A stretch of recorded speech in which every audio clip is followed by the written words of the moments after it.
Olá pessoal, estamos aqui para gravar mais um vídeo do Sistema Tempo Campo Exalc de janeiro de 2025, desejando a todos um excelente ano e agradecendo pela convivência ao longo de 2024. Vamos estar junto ao longo de 2025 analisando o clima e trazendo as perspectivas para a agricultura brasileira. Como a gente sempre faz, chamo vocês para olharem aqui como é que foi a evolução das chuvas em novembro e dezembro e reparem como é que dezembro foi um mês bastante chuvoso em praticamente todo o país.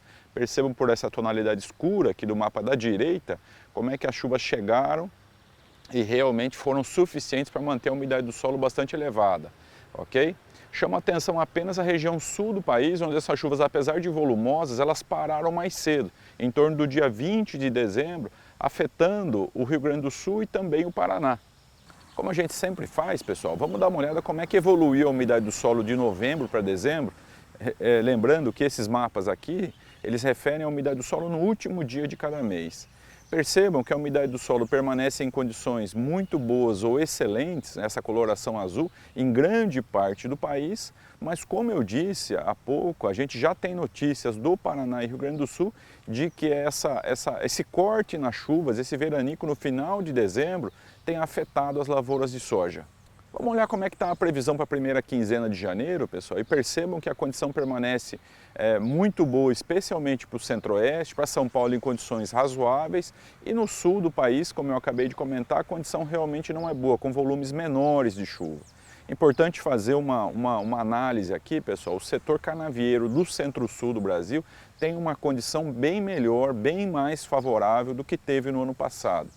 Se a gente observar os vídeos que a gente gravou de 23 até novembro de 2024, a gente vai perceber que essas condições de umidade, essa tonalidade em verde que a gente percebe no centro-sul, mesclada com algumas regiões em azul, elas não aconteciam já há 13 meses. E a gente teve tanto novembro quanto dezembro fechando em condições muito boas para o setor canavieiro. Por isso a gente justifica a nossa visão favorável para a safra de cana-de-açúcar que está se formando, se a gente comparar com o que aconteceu com a cana que foi colhida no Centro-Sul em 2024. Vamos observar agora quais são as tendências climáticas para janeiro como um todo. Como a gente sempre faz também, a gente trouxe duas fontes. O mapa da esquerda é o mapa do INMET, o Instituto Nacional de Meteorologia, e o mapa da direita é o sistema americano, o modelo americano. E percebam que a gente tem ali uma região entre Minas Gerais, Rio de Janeiro, Espírito Santo, chegando até Goiás, nos dois mapas indicando chuva abaixo da média, o que traz uma certa preocupação, especialmente para os produtores de grãos, pastagens, café, a cana-de-açúcar aí dessas regiões, ok? Mas na grande parte do país, especialmente no mapa da esquerda, que acertou de uma forma bastante interessante tanto novembro quanto dezembro, a gente tem uma condição na média ou até acima da média, marcado por essa coloração azul. Tá? Mostrando que a condição aqui para o desenvolvimento das lavouras em todo o Brasil, elas são bastante interessantes. A preocupação que fica, olhando aqui esses dois mapas, é com relação à colheita, já que janeiro deve ser um mês de chuvas abundantes em todo o país e as lavouras precoces podem ser afetadas aí pela dificuldade em se retirar esses grãos do campo. Vamos então analisar qual é que é a tendência para o mês de fevereiro de 2025. Percebam que as condições aqui nos ambos os mapas já não são as mesmas daquelas que a gente acabou de discutir para janeiro, com uma condição um pouco mais restritiva, okay? De chuvas abaixo da média. As chuvas devem acontecer, mas os volumes devem ser menores do que a gente vem observando na maior parte do Brasil desde novembro de 2024, com chuvas na média, acima da média, mantendo a umidade bastante elevada. Mas percebam que as duas fontes aqui começam a aparecer os tons em laranja no mapa da direita e os tons em amarelo no mapa da esquerda. Eles são mais frequentes. Okay? A exceção é o extremo norte do Brasil, onde a condição deve ser muito boa de chuva. Ambas as fontes indicam chuva acima da média, mas tanto o centro-oeste, o sudeste, o sul do país deve ter ali já uma restrição de chuva em fevereiro. E para fechar a análise do trimestre, vamos ver como é que está a condição de março. Chamo vocês para observarem aqui os nossos mapas e percebam que a condição mais restritiva está para o nordeste do país, o extremo norte continua bastante chuvoso e tanto o centro-oeste, o sudeste e o sul, a tendência é de chuva na média, o que não deixa de ser interessante para nós. Okay? Especialmente as lavouras perenes, as pastagens e a cana-de-açúcar, ela depende bastante dessa chuva, dessa extensão da chuva até março, então isso pode ser interessante. ok? E o milho safrinha, que já deve estar dominando todo o centro-oeste do país já nessa época do ano, também pode ser favorecido por essa condição de chuva na média ou um pouco acima da média que a gente tem observado na parte central e sul do país. Vamos dar uma olhada agora, pessoal, como é que está a condição do trimestre para as temperaturas. Peço a vocês que observem aqui os mapas. Nós temos 3 mapas para janeiro, fevereiro e março, e esse tom alaranjado indica a temperatura acima da média.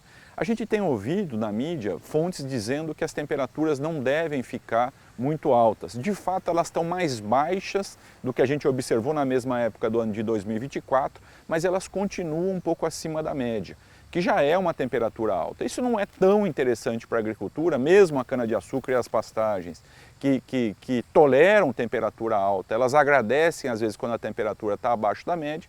A gente deve ter ali em torno de 1 grau e meio, chegando a 2 graus em algumas regiões de temperatura acima da média, ok? Chegando até, fechando o trimestre que se completa em março de 2025. Agora, encaminhando o nosso vídeo para a reta final, pessoal, vamos ver como é que estão as condições de laninha. Se vocês estão me acompanhando aqui todo mês, vocês percebem que eu estou falando de laninha talvez desde março, abril de 2024. E agora, finalmente, ela começou. Ok? Eu estou aqui falando mês que vem ela começa, mês que vem ela começa. Obviamente, a gente observa o centro-americano que cuida, que monitora a temperatura do Oceano Pacífico, né? E eles vêm com esse prognóstico, a gente reproduz e detalha, explica aqui para vocês todo mês, mas de fato agora a temperatura do Oceano Pacífico entrou na escala de laninha. Como vocês podem observar aqui nesse gráfico, pela essa linha preta, que caiu abaixo de menos meio grau, ou seja, meio grau abaixo da temperatura média.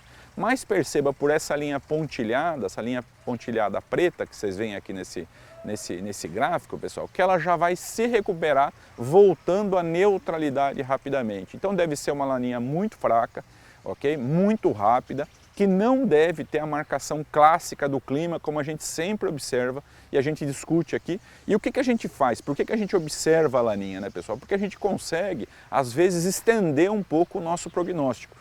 Como a gente usa os modelos aqui para olhar 3 meses para frente, às vezes quando a gente tem uma tendência de laninha ou El Niño e eles são bem marcados, a gente consegue se estender um pouco nessa análise, trazendo um pouco mais de visão para o agricultor brasileiro.